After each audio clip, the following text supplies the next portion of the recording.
आज मैं एक बहुत ही पुराना और पारंपरिक गारी गीत सुनाने जा रही हूँ। अच्छा लगेगा। अगर आप सभी को अच्छा लगेगा तो लाइक शेयर सब्सक्राइब कीजिएगा। नदिया किनारे कान्हा गइया चरावै हो, नदिया किनारे कान्हा गइया चरावै। अरे बांसिया बजावै मन मानी, हाँ सीताराम से भजो।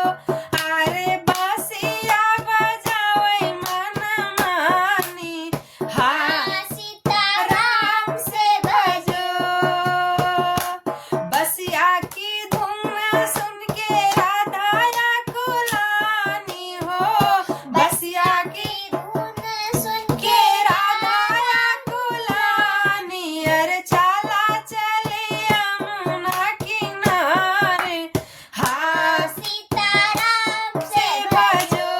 अरे चला चले जल भरी लाई, हाँ सीताराम से भजो। सब सखियन मिली जल भर गइली हो, सब सखियन मिली जल भर गइली। अरे यमुना